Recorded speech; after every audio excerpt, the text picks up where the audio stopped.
Good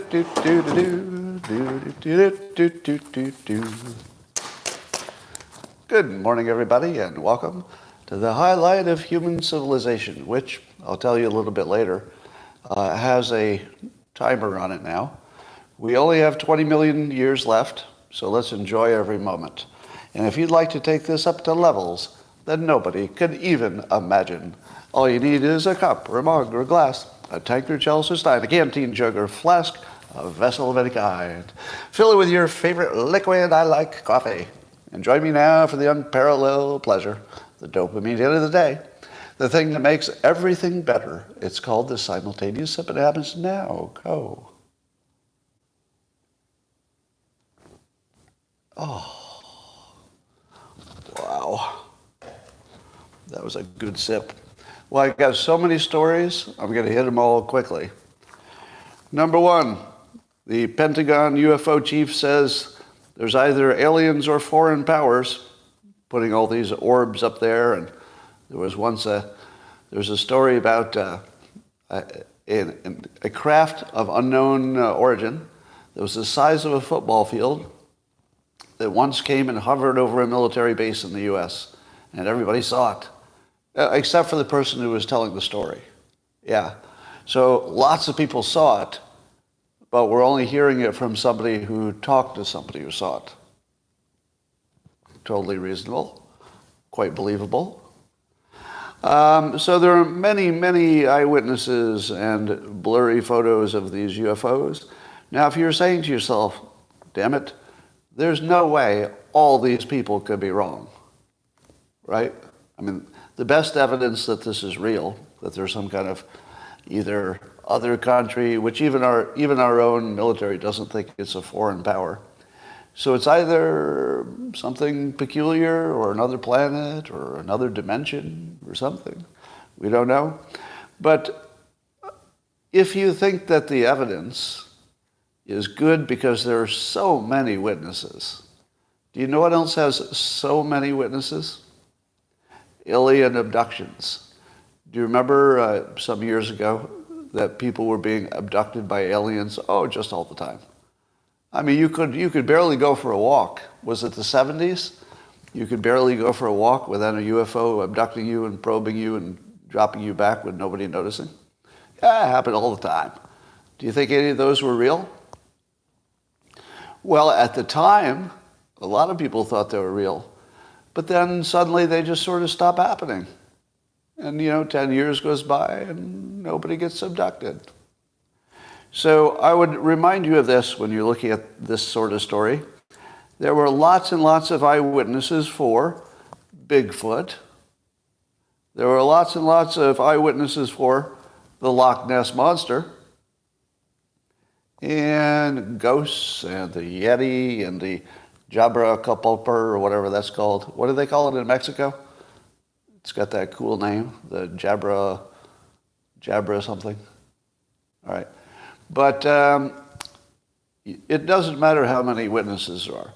Once you learn to spot a mass hysteria, chupacabra. Chupacabra, that's exactly what I said, didn't I? Isn't that exactly what I said? See, this is good that you can't talk back. The audience can't know that I didn't say that. All right. It doesn't matter how many witnesses there are. That doesn't tell you anything. So just keep that in mind.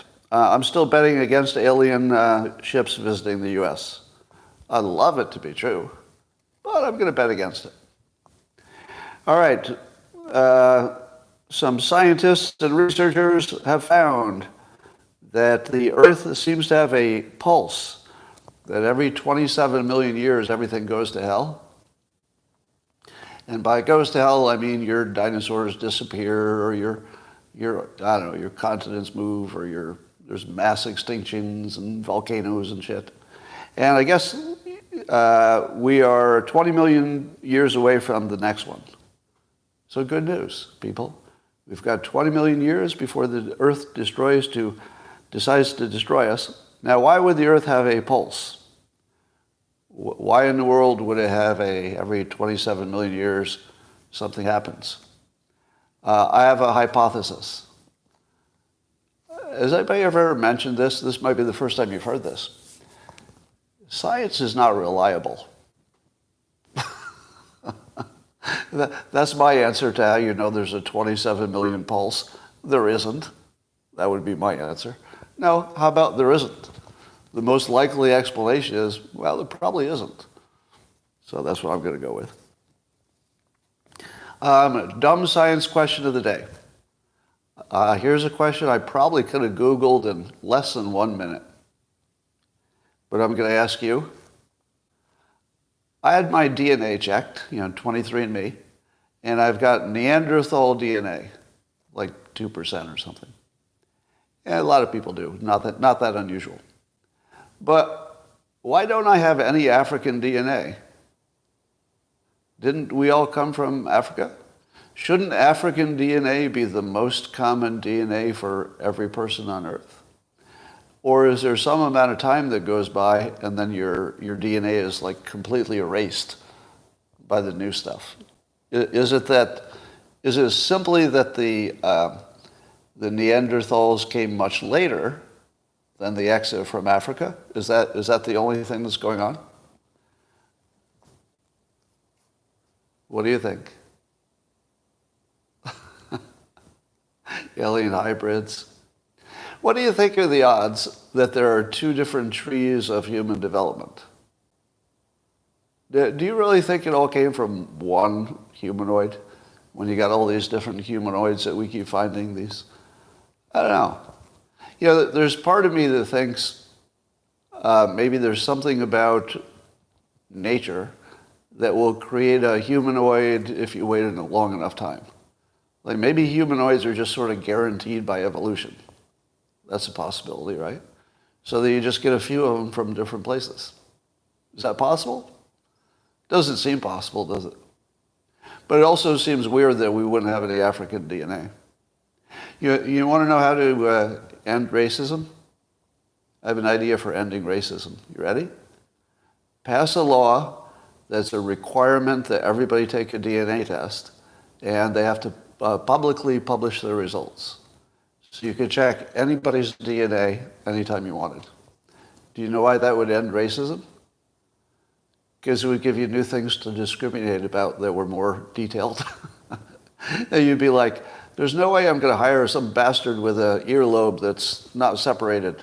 I don't want to hire those people whose earlobes are connected right to their head. I don't want anybody who sneezes when they go out in the sun. How annoying is that? Every time they walk in the parking lot, sneeze, sneeze. I'm one of those. I sneeze when I go out in the sun. That's an actual thing. 23andMe can tell you that your genes will cause you to sneeze when you walk into the sun. And I actually have that gene, and I sneeze every time I go in the sun. Yeah, it's a thing. It's a real thing. But anyway, if we had DNA details, then we would just discriminate against our DNA, and we'd sort of forget about the other stuff, because it's a lot less important. All right, the other way that racism will be ended is that when we're all cyborgs, we will be part human and part AI. And if you're part AI, it means you can do any job. So everybody will be qualified for every job, basically. You just need a human being to collect the checks, deposit them, or direct deposit. Because robots can't have checking accounts. So the only reason that you need, like the human, is so that there's somebody to pay. Do you get that? Because you can't pay the robot. They can't own property. So you build a cyborg that's part robot, part human. It can do any job because the AI part will immediately know how to do anything. So, that will end racism as well. Because we will all be equally qualified, because we'll all have AI enhancements. So everybody will know everything. Everybody will be able to do every job. There's no way you could pick somebody out and say there's the good one, because we'll all be the same one. We'll all be Borg. Yeah. And then the beautiful part is that once we're all cyborgs, we'll all be so ugly that we don't want to mate with anybody. I mean, you just won't be interested.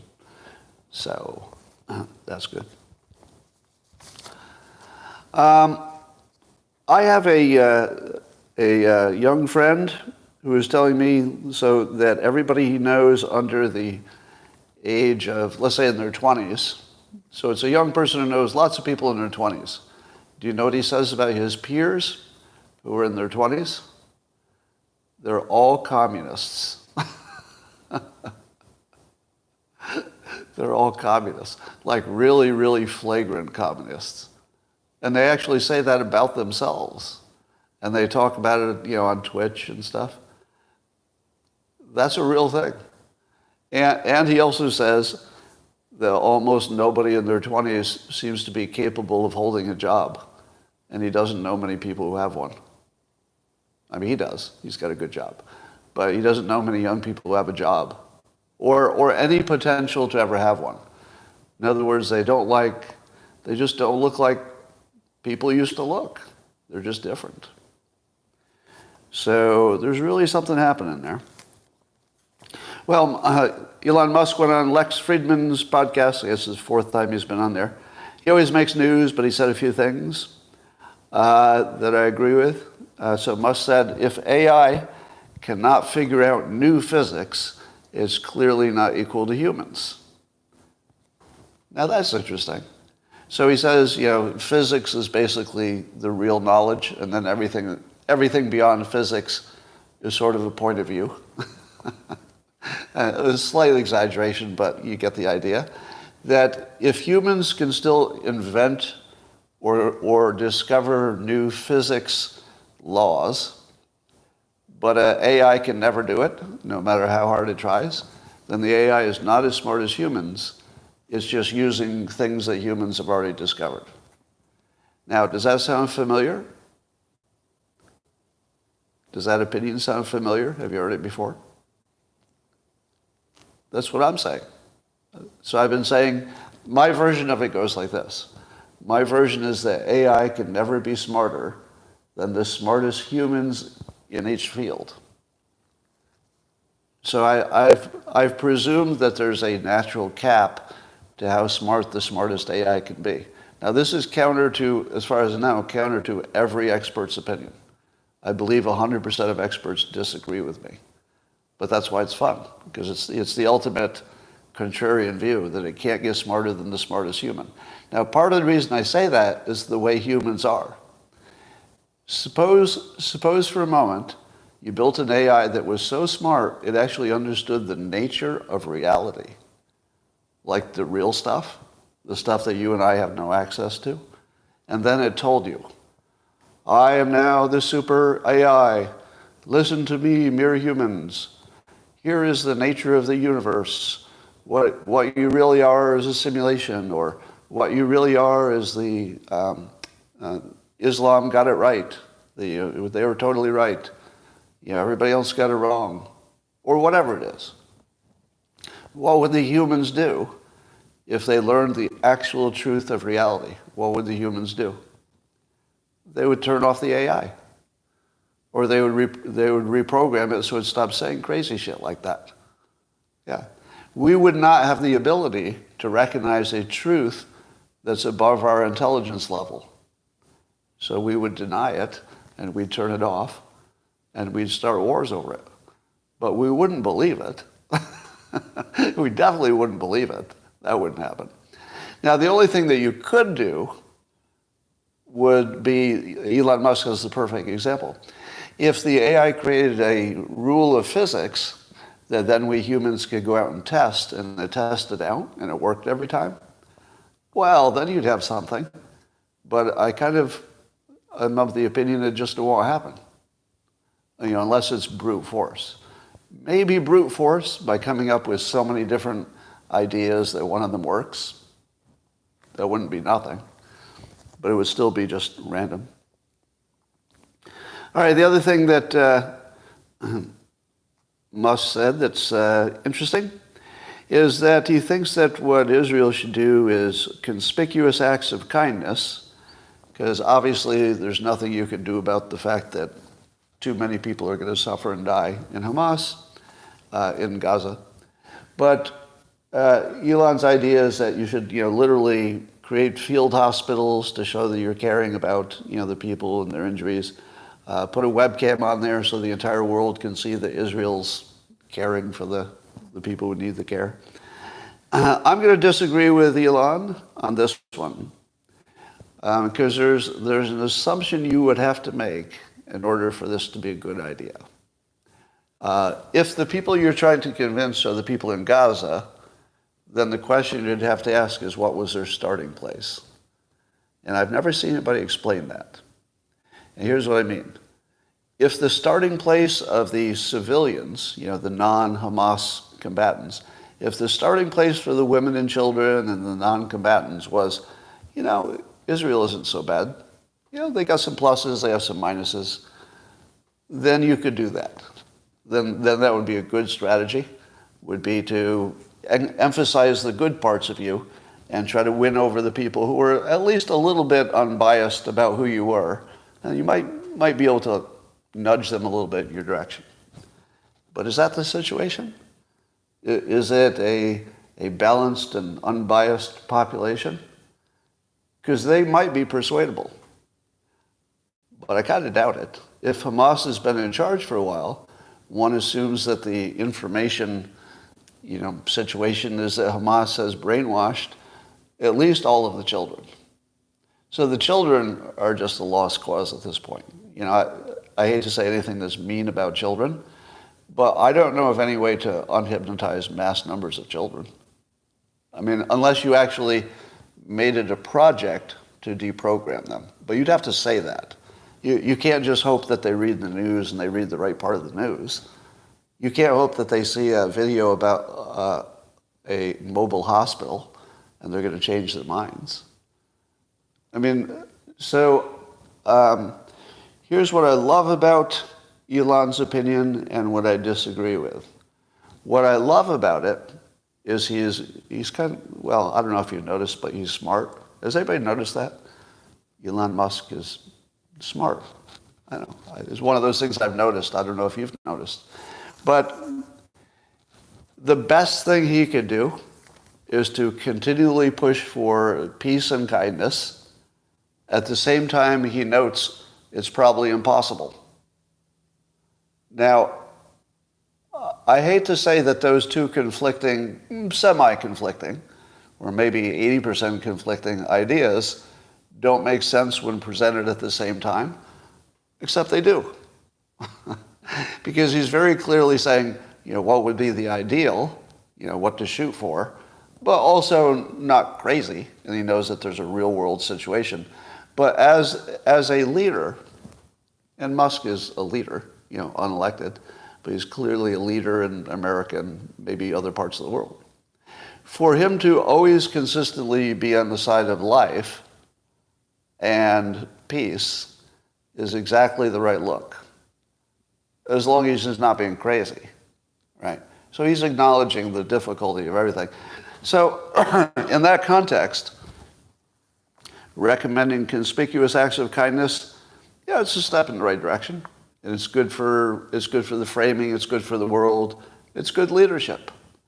I don't think it would work, though. In the real world, I don't think it would make any difference.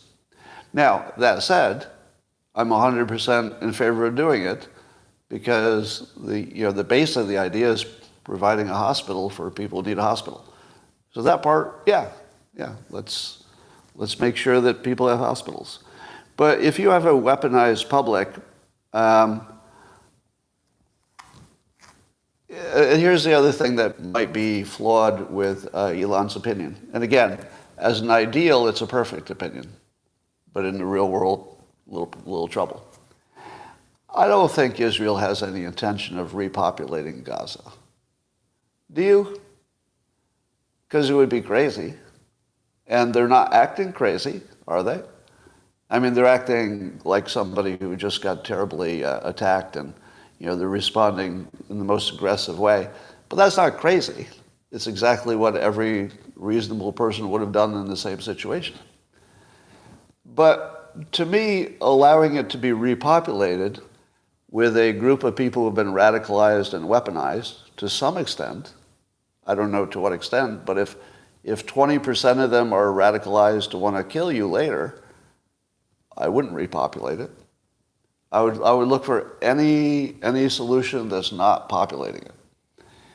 And if I did, I would certainly have to have ironclad control over the schools to make sure that the schools only taught things that are good for Israel, if that were me. So I guess I disagree with the assumption that the idea is to be nice to the residents of Gaza, because I'm pretty sure the idea is to not be nice to them so that they don't go back and they get as far away from Gaza as they can and never come back. I think. That's the way I'd play it.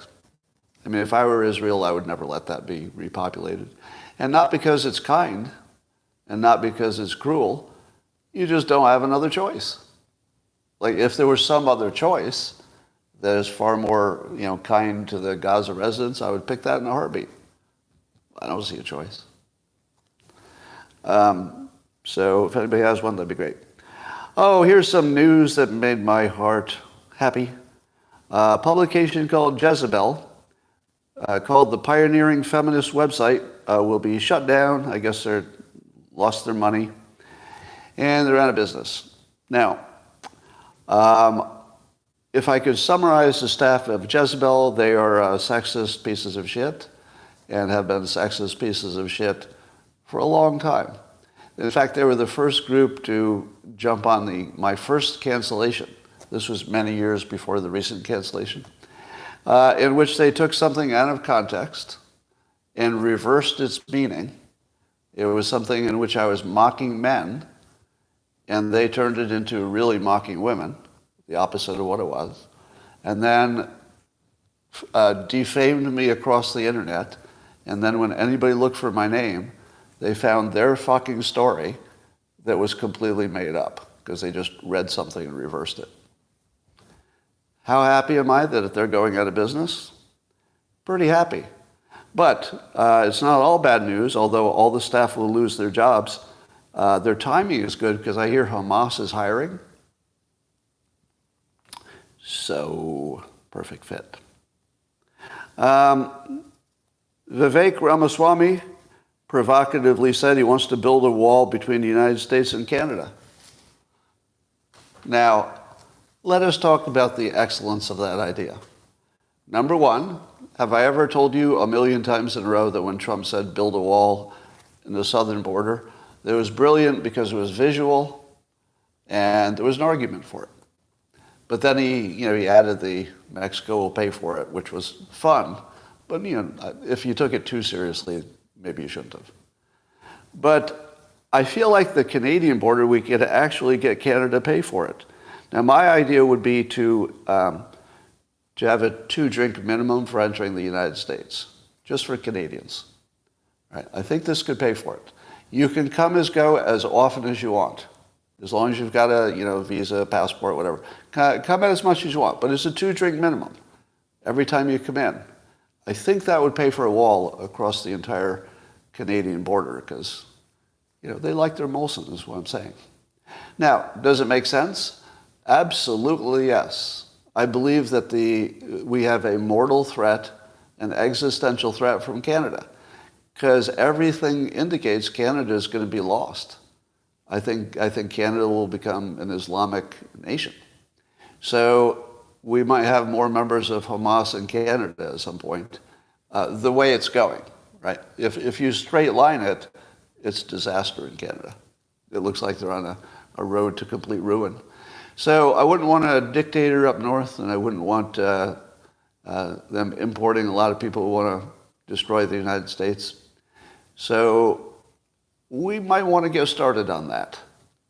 Might want to get started on that wall. So I'm with Vivek on that. It's pricey, though, so got to get that 2-drink minimum going. So as you know, Joe Manchin and Mitt Romney said they proposed that they would be on some kind of commission to rein in the debt commission. And Manchin has announced that he won't be running again.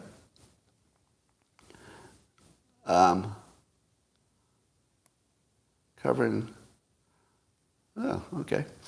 A reporter wants to talk to me.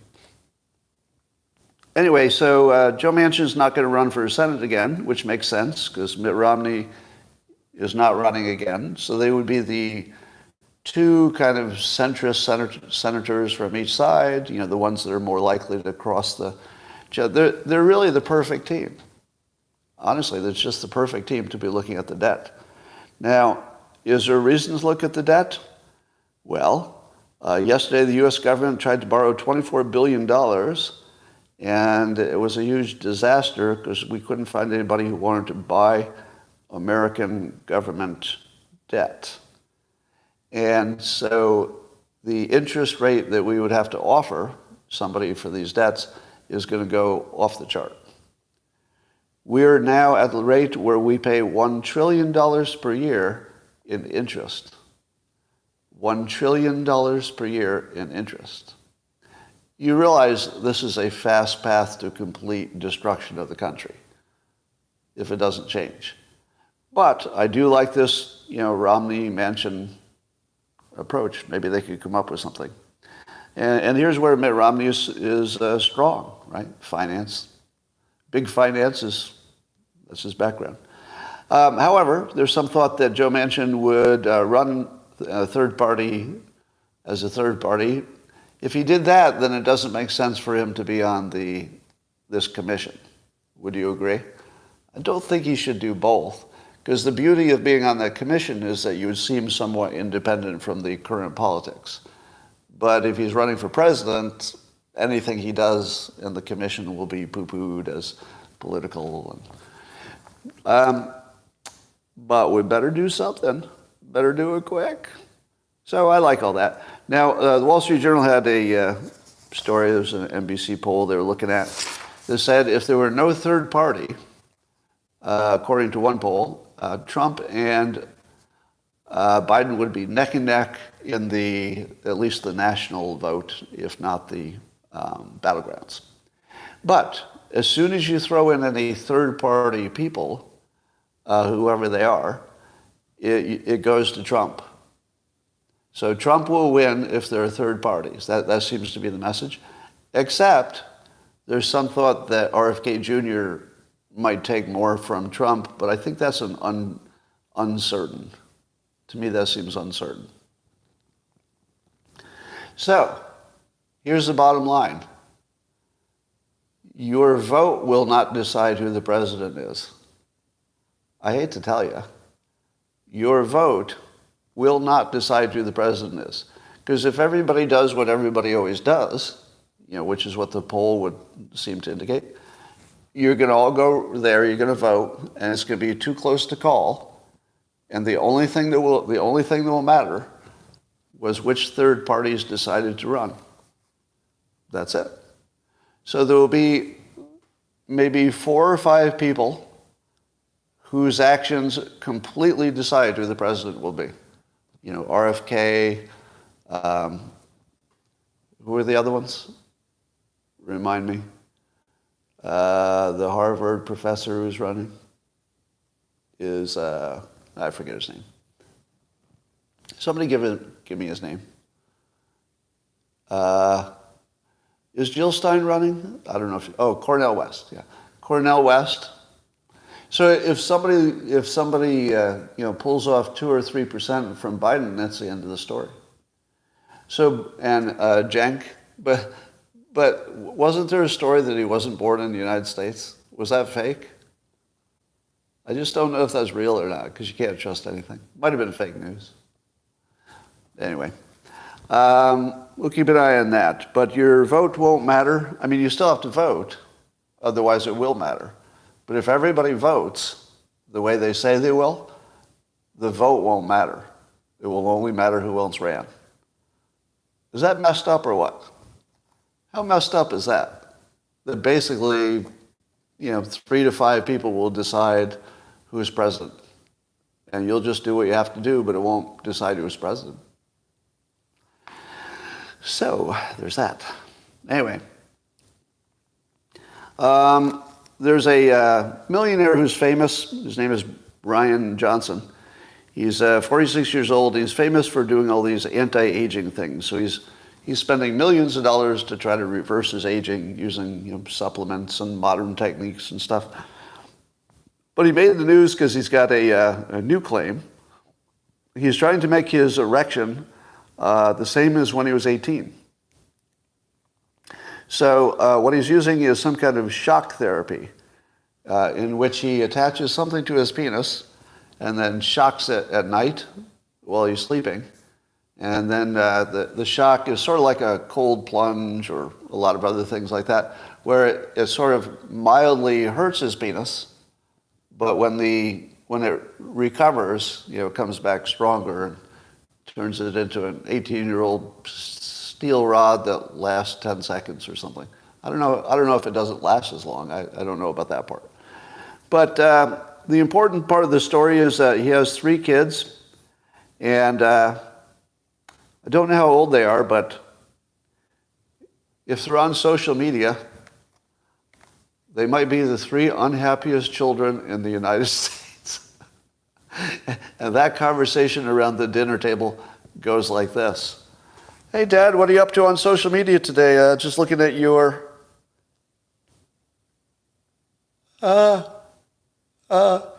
Dad, please? Can you please stop talking about your erection? Please? Please, God, I will give back my allowance. I'll go to 0 allowance. I will mow the lawn more than it needs to. I will wash all the lawn. I will clean my room. I will get A's. I will never miss a day of school, but please, please, don't talk about your penis again. Don't. Anyway, that's what I imagine the conversation looks like. Warren Buffett. There are some shocking claims about Warren Buffett that he allegedly traded privately on his own account some stocks that Berkshire Hathaway was also going to be involved in, or was involved in, and therefore it was a version of insider trading. Now, I don't know if it would be illegal even if he did it. I'm not sure about the law, but he did publicly say on occasions that he would never do that. He said that Berkshire Hathaway owned Wells Fargo stock, so that's why he would own a different banking stock, his second choice in his personal account. So he's even given examples of where he would intentionally ignore a stock that was owned by his company. Now, we haven't heard Warren Buffett's explanation. I fully expect he will explain it away in a way that you'll say, oh, okay, that wasn't what I thought it was. And the only reason I think that is because he's not an idiot. He wouldn't, he's like one of the richest people in the world. He wouldn't need to do like some minor inside trading on his own account to pick up another $1 million or $2 million. I mean, it just doesn't seem like a risk he would take. So it seems so completely out of context that I would expect he's going to say something like, and by the way, this was one of the possibilities. They said he might have the same stocks because he had those stocks for years before Berkshire got interested. So they don't even know the order of who had what stock first. So that's a pretty weak accusation, right? If you don't know the order of who bought first or when, if one was bought years ago, that's a whole different situation. So I'm guessing that that's going to go away for just ordinary reasons, nothing special. That's just a guess. All right, so Hamas supporters occupied Senator Kirsten Gillibrand's office in the Capitol. And they spent, a long time in there. And so some people are saying, hey, isn't that like the January 6 people? No, it's not like the January 6 people. No. Now, the January 6 people were trying to rescue the Republic from a suspected election fraud, and they were insisting on a short delay to validate the results to make sure that the Republic was protected. So it's not like that. It's completely different. All right, next story. I saw a tweet from David Chilson on the X platform. And he said, our government openly and serendipitously influences foreign elections, but denies that those same people wouldn't do it here. They're lying and we know it, he says. That's just a good thing to keep in mind, isn't it? that the United States has developed, an entire asset of experts at influencing other elections.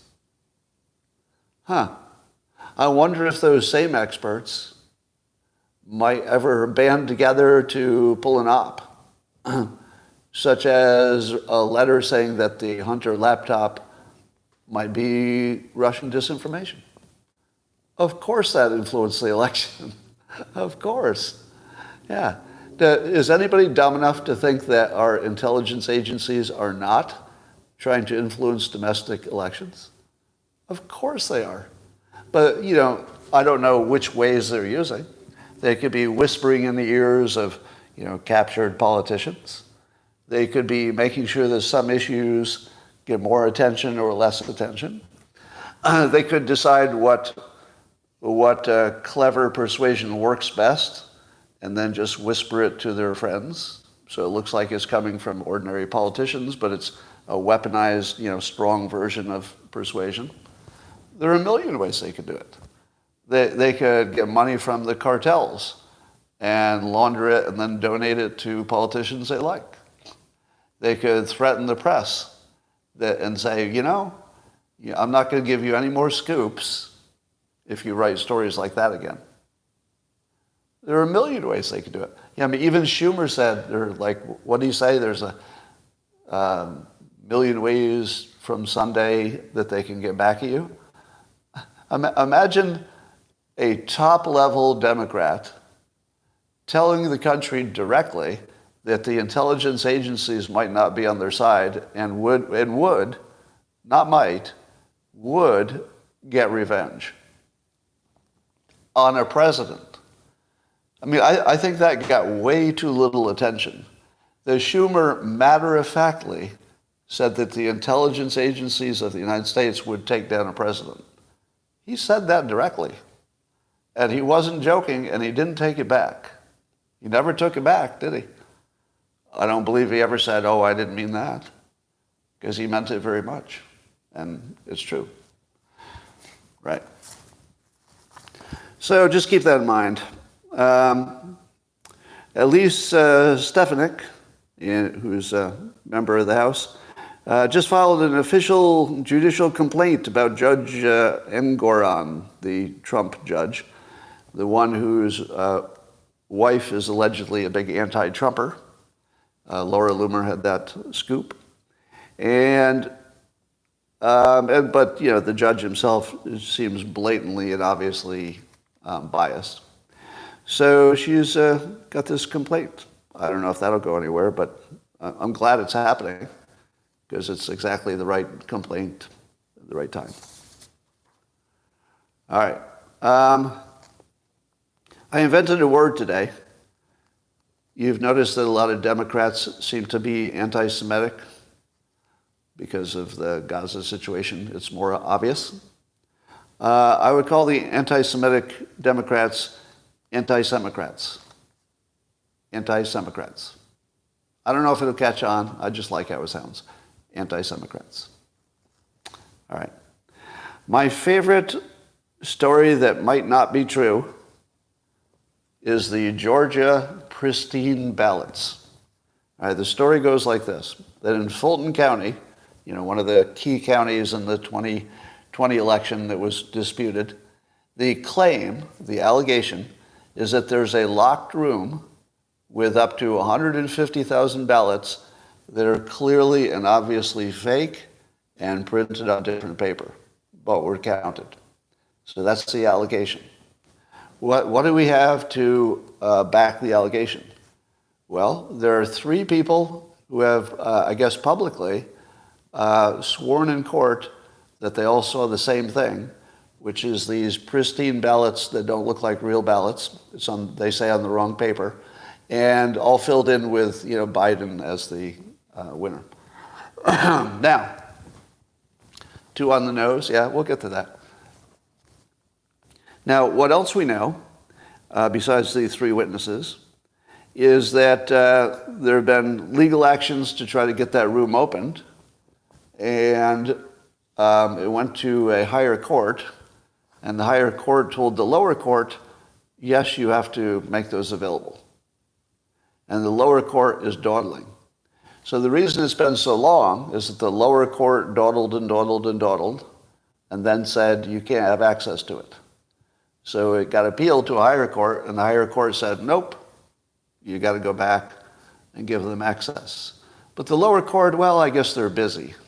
They must be busy or something, because it's just not happening.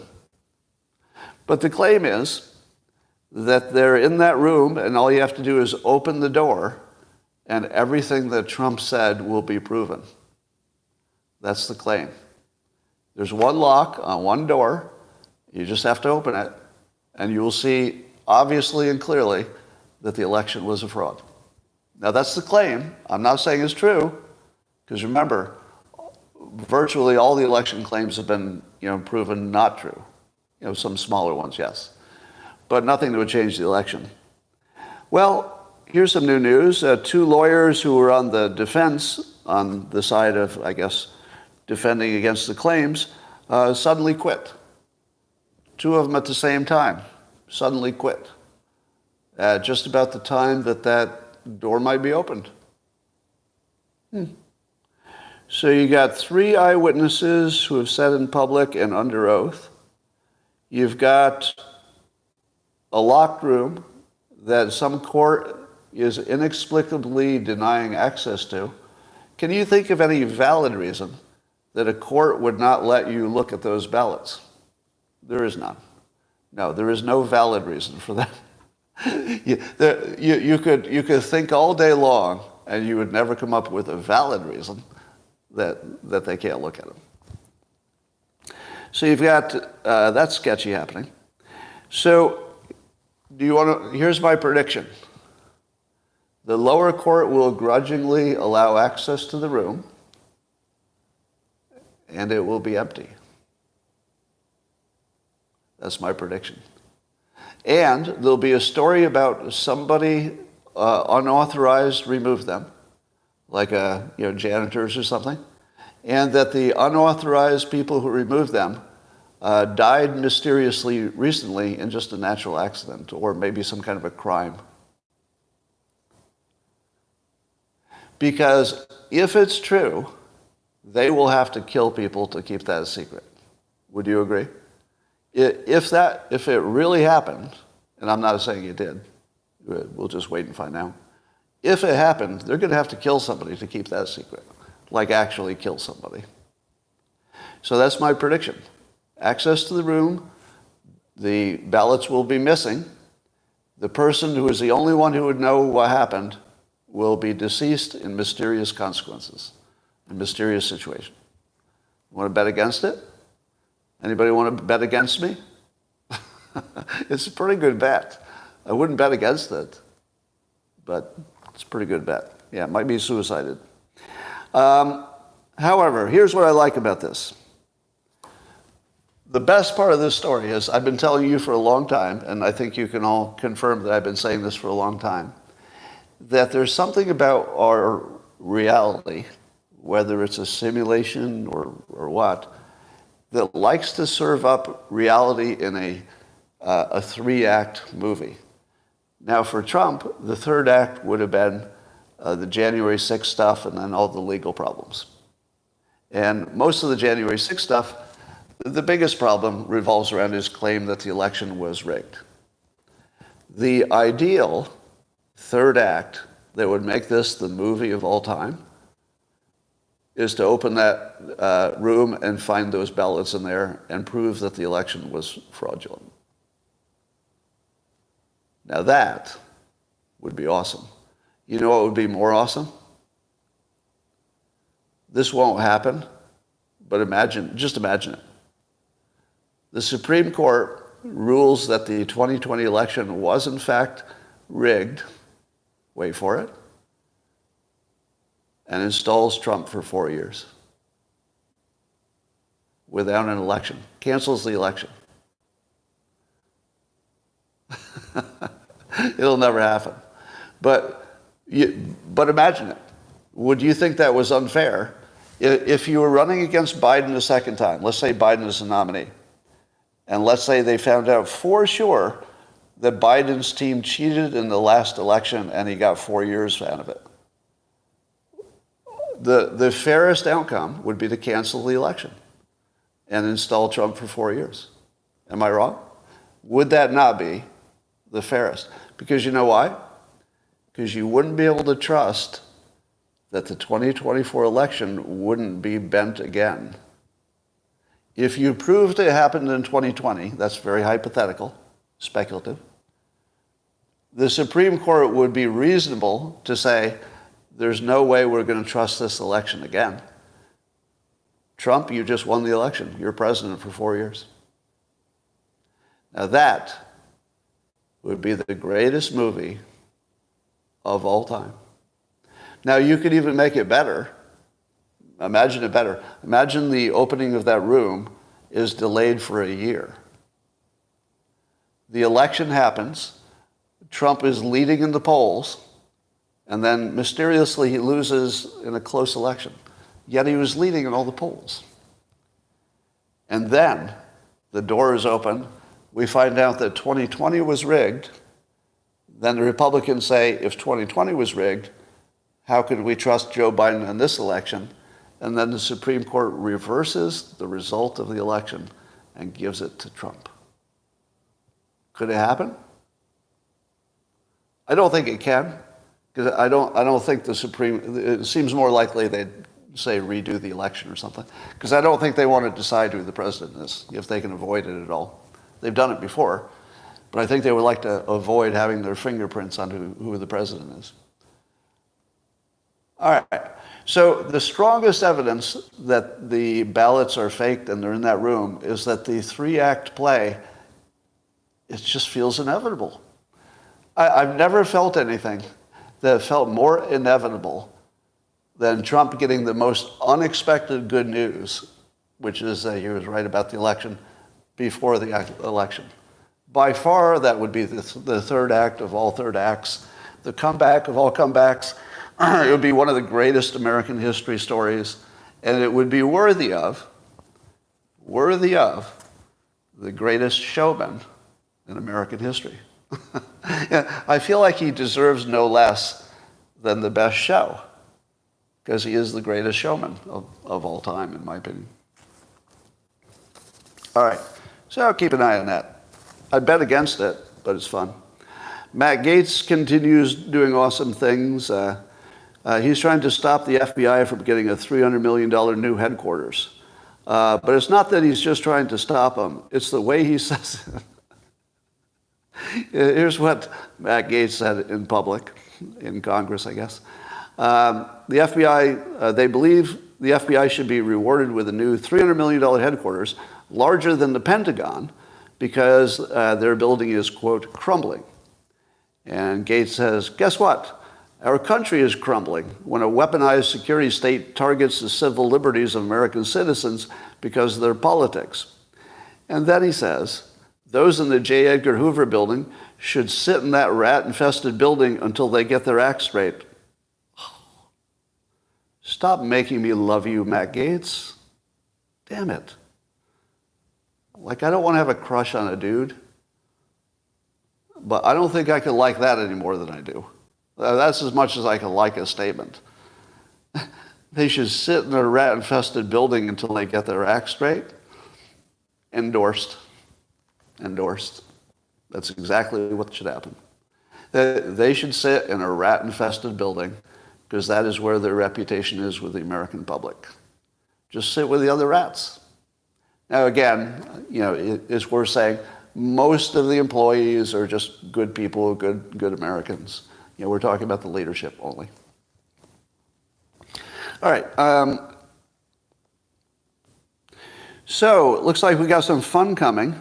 Looks like the House is issuing subpoenas for the so-called Biden crime family. So they're gonna ask for James Biden, the brother, associates Rob Walker, and maybe some others. And what happens if they don't go? Suppose they don't go. Will they be arrested? Because now there's a precedent for that. You'll be arrested for, defying the subpoena. But what if they do go? Can you imagine a situation where we're in the middle of a race? Trump is battling 91 counts of lawfare, trying to keep him out of the race. And then Biden's reputation would be just dragged by these public hearings in which they're talking to his family, and nothing good can come from that. There's no outcome in which the Bidens have a win if they testify. No matter what they say, just the fact that they are testifying, it's the same play that the Democrats used. So the Democrats used impeachment, whether they succeeded or didn't succeed. It was all about making you just think about impeachment for a long time. So it looks like the Republicans are going to do the same persuasion play. If they ever get anything that's, a crime that can be prosecuted, well, maybe, maybe not. But either way, they're going to make you think about this process during the final year before the presidential vote. Politically, it's brilliant. Politically, it's right on point. Is it a dirty trick? Well, not if they have the goods. I mean, to me, it looks like there's a genuine problem there, and they are the ones who should look into it, and it does look legitimate to me. So, but I'm sure Democrats say that all the charges against Trump look legitimate to them, too. Well, Karl Rove is talking about Biden versus Trump. He says neither party's frontrunner will be easily dislodged. But Rove says if no changes are made, Americans will get the worst dumpster fire of a campaign in history. He doesn't have to be this way. He thinks that the party that picks a fresh face will likely win the White House. It's Karl Rove. All right, Karl Rove would be like the canary in the coal mine. Like if Karl Rove says something, he's not just your average person talking about stuff, right? If Karl Rove says it, it probably suggests that there are a large number of Democrats who think the same way, and he's sort of testing it out. So, but read between the lines. The party that picks a fresh face will likely win the White House. Do you think he believes that if Biden ran against another Republican, the other Republican who's not Trump would beat him? Do you think that Rove actually believes that? I don't think he does. I think he thinks that Trump is the only one that can beat him. And wouldn't it be convenient to, get Trump out of there? And wouldn't it be convenient if it were Newsom against some other Republican? Because you know who could beat Newsom? Trump. Trump's probably Trump is almost the perfect competition for Newsom, right? Because Newsom's a frat boy, a white guy. That's the weakest candidate against Trump. I mean, if you at least had, I'm a woman, or you at least had, I have some, person of color thing going on, if you at least hadn't let, hordes of people across your border, but I guess that's not really California's problem. But I can't think of anybody who would be easier to beat than Newsom, because he's got all these visual problems, pictures of the streets of San Francisco, running out of water, running out of electricity, forest fires. He'd be the easiest, I think. So I think what Karl Rove is saying is that they need a younger person to replace Biden. I imagine he's grudgingly would probably back Newsom, but maybe he has hopes for somebody else, maybe. But it's pretty clear that the people in power on the Democrat side don't want Biden. Apple agreed to pay a $25 million settlement over its immigration hiring practices. Now, when you hear that, do you say to yourself, my God, Apple was discriminating against immigrants? Nope, opposite. Apple was discriminating against American citizens. And they've decided to settle. That means that the evidence was strong that they were discriminating against American citizens. They were preferring people from other countries. Now, some have said that's because they can control those people from other countries better like it's harder for them to move jobs, and maybe they have some racial idea that they work harder or something. I don't know. But it's getting tougher to be a white man in America. Here's a post from Josh Power, who is just a user on the X platform. But let me read what he said. And this is just a part of what he said. He said, this past summer I decided to step away from my company. And he talks about the reason being that they're woke and they have too much DEI cult-like behavior. So here are some examples. So he's a white man who's leaving his company because it's so crazily anti-white, basically. He said, I had company leaders tell me offline that we had enough white men in key positions, and now is not a good time to get promoted at the company because we're looking for minorities only. Now, do you remember how many times I've said that in public? And black men, usually men, stream in to tell me I'm making it up? They actually believe that I just completely made it up, that there's no such thing as your boss telling you directly, you cannot be promoted here because you're a white man. That's happened to probably millions of people. It's the most common experience for a white man in corporate America. It's not an exception. It's the most common experience, probably 80% common, at least. I would say at least 80% common.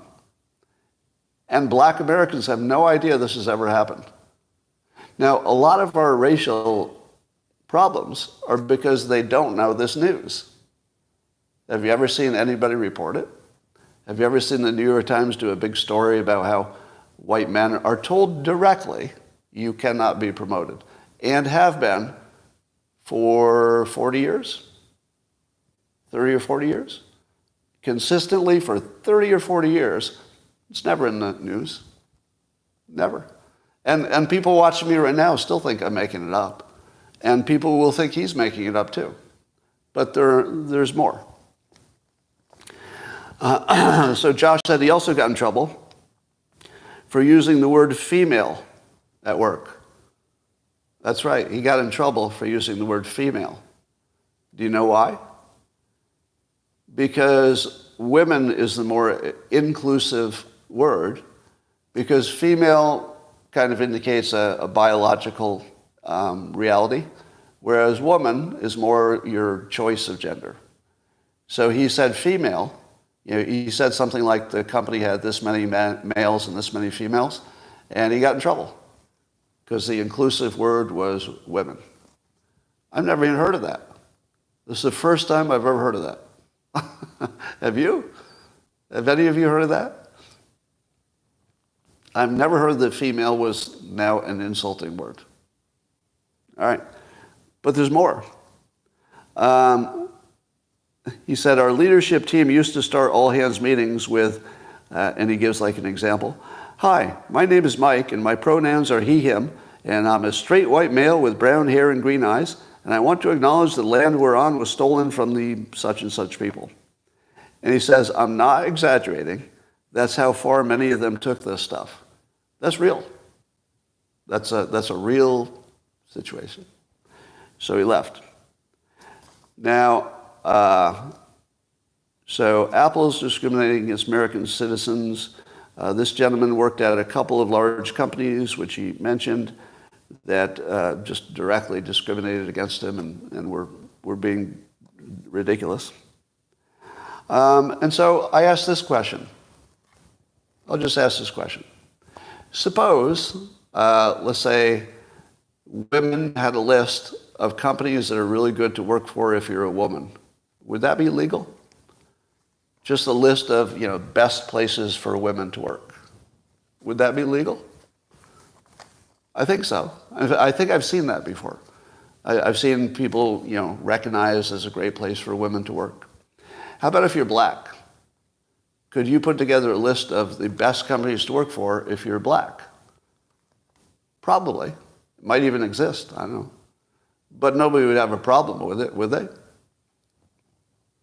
Suppose you put together a list of companies that were the best place for a white man to work. Legal or illegal? Absolutely fucking illegal. And whether it's illegal or not is irrelevant to the fact that you would never work again. And the company that you named would try to sue you to deny that they're a good place for white men to work, because that's a bad look. Just think about that. Just hold in your mind that these are real stories of white men being told that the company will not promote them because they're white men. Why can't I have a list that lists the companies that have told people exactly that message? Because it would be crazy to be a white man and even go for an interview at such a place. It would be crazy. You would just be shooting yourself. Why would you bother? So I'd like a list of places where they will not discriminate against you if you're a white man. And if you find a company that doesn't meet that test, that they say, if they won't say directly, you could actually ask them to sign a pledge. How about this? This would be clever. Somebody with prominence should create a pledge that says, I will not discriminate against white men. And then ask companies to sign it. I'm loving this idea that I just came up with. What would happen? Do you think you could get even one company in America to sign a document that says they will not discriminate against white men? What do you think? Nope. Not a chance. The best you could get is they would say, how about this? We'll issue a statement of our hiring practices. You go, no, I want you to sign this. No, how about I'll do it in my own words. And then their own words would be this. We like to value diversity, and we consider it in all of our hiring, but we don't want to discriminate against anybody. But of course, considering diversification in the hiring is exactly discriminating against white men. So nobody would ever sign that we will not discriminate against white men. Do you think they would sign something that says we will not discriminate against women? Of course they would. Would they sign something that says we will not discriminate against black employees? Of course they would. Just imagine that. You can't even get anybody to say they won't discriminate against you because you're white. It's not even acceptable. So I'll put that on the category of Scott's right about everything. All right, here's some Rasmussen asked a poll about Israel-Gaza news coverage. 39% of likely U.S. voters said the news coverage was good or excellent. 39%. Well, 30% gave it a poor. Here's the weird thing. I've told you directly that in the Gaza-Israel thing, I'm only going to look at the world from October 7th to today, in which case I completely back Israel to do what it needs to do. So I'm just taking sides. But I'm telling you that directly. In this specific case, I will not attempt to be a both sides person. It's a war. And I'll tell you why I back Israel. Is it because they've done everything right and the other team did everything wrong? No. I'm not even looking into it. It's much simpler. Israel does not want to kill me next. Are we done? Israel does not want to kill me next. That's it. So I'm on their side. That's the whole story. That's the whole story. I don't care about anything else. I'm on the team that doesn't want to kill me, and in all likelihood, if I were at risk, would probably do what they could to help. They're on my team. I'm just saying I'm on the same team as the people who are on my team. The people who don't want me to die and would not try to kill me. Right? Now, of course, any statement about a large group of people is only about the statistical likelihood. It's not about any one person. So if you say to yourself, well, Scott, there's somebody in Israel who does want to kill you. Okay, that's not really on point. And if you say to yourself, but wait, there are tons of people on the other side who are just innocent people, that's not really on point either. It's a statistical self-defense argument, and that's it. You get to use statistics for self-defense. right? That is the appropriate way to discriminate. If you're going to discriminate, it should be about keeping yourself alive. That's completely fine. Discriminate any way you want. Completely ethical. All right. So my point of that was not that I'm biased, but so is the news. So I don't know how anybody could say the news is good, like doing a good job, because don't you think that the news has taken a side the same way I did? Do you disagree? To me, it looks like the major news sources have all decided that they're just on Israel's side, and they're going to, show things that are newsworthy on both sides, but it's clearly they're on the side of Israel. And I don't think, we're in an environment in which news people say directly, we're going to get rid of being unbiased. So that's the current standard in the news business is to be biased. That started with Trump, right? We can't be unbiased about Trump. We have to take a side. It's the end of the world. But I think that extends to all the other topics as well. So if you think the news is doing a good job, well, they're doing a good job of being on your side and making sure the news is largely compatible with, supporting the team that they want to support. But no, the news is not trying to give you an accurate anything. But neither am I. All right, the hospitals in Gaza, I guess there are 4 hospitals in Gaza surrounded now by Israeli forces. And they're, letting the innocents out, filtering them out. But it looks like they're basically going to go after whatever's in the hospitals and the schools and all that. Now, the best and worst things about Hamas, somehow Israel has turned all of Hamas's strengths into weaknesses. Here's what I mean. Strength number 1, Hamas and the Palestinians had, years of complaints, so they felt like victims a little bit, right? Now you could argue who's the victim, that goes on forever, but at least they had some argument that, they're abused in some way. But the Hamas basically eliminated that. So, even though there are plenty of non-combatants and people who are innocent people, they've ruined the brand of their team, so they've just destroyed the brand. So that works for Israel. The other thing that works is Hamas had all these 200 miles of tunnels, and so you say to yourself, my God, that's such an advantage. They've got all their stuff in tunnels. They got tunnels. But once Israel surrounds the city and starts destroying the tunnel openings one by one, those tunnels become pre-burial sites. It's just a burial site for the entire Hamas army. I don't think there's any situation that could be better than most of the army being underground when you can find their exits and entrance just by interrogating people you find. So I got a feeling those tunnels are going to turn into the biggest mistake. Now, my assumption is that the tunnels are the best idea if you're just occasionally being attacked, but that they're the worst idea if a superior force is going to do a siege and then just start shrinking you and knocking down the tunnels. Under that situation, you're guaranteed to die because you're just in a tunnel. Now, the other thing that Hamas did that seemed smart for a while, but now is being reversed, is that they put their military most vital assets under hospitals and schools, or even in them in some cases.